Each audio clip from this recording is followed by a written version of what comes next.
Hi guys. So I actually really enjoyed this week's discussion because I have read this book as a child, and I feel like The Giving Tree, when you read it as a child, you have a different meaning of it versus when you read it as a young adult or even like an adult that's experienced things, because you start realizing that it can describe your personal relationships, whether it be romantic, platonic, anything like that, and you can really see the damage that can be done when you're not giving that relationship what it needs. And I would say that the critical literacy in the Giving Tree is, providing children with that idea that, you just because you give something from your mom or your dad, you have to provide that back, because there's only so much of you can give, and leaving the other person unsatisfied and, not feeling loved or valued. And it's very important.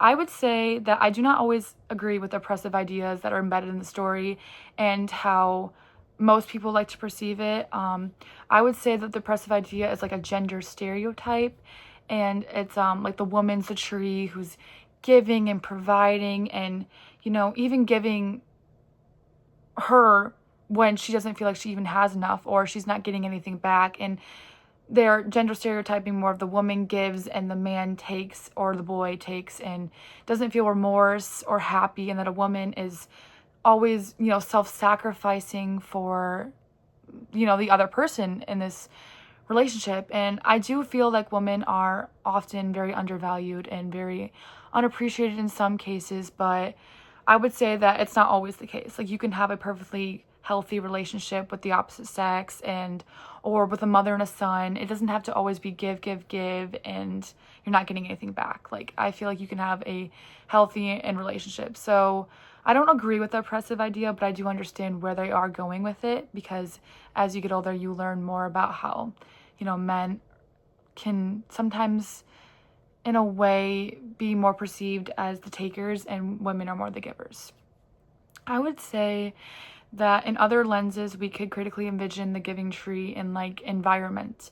Like, nature provides for us, like we have food, water, oxygen, all that stuff that is provided for us, and it's giving to us. And in turn, we selfishly, we destroy it. We take it for our own good, our own selfish needs, and the environment didn't do anything but just exist, and we destroy it. I could also say you could see it in more of a capitalism type of way, where we, as humans, we pretty much work and slave our life away for an income or to provide for our families, or, just to survive in this world. And sometimes we give and give all we can as humans, and it's still not enough, because society is, always changing and expecting more and expecting us to make more of an income. And so that relationship isn't very healthy. Like, we have to provide for society, but society doesn't always provide for the people that are working for it. And I would say the deeper meaning behind the children's story is, in my own personal perspective, I feel like a relationship should go both ways. We should have the giving, and, you should also give back what you were given. So I feel like just because you're in a relationship or you're a mother and son, people need to have that type of relationship in order to feel like a good person, to feel needed and valued and not undermined.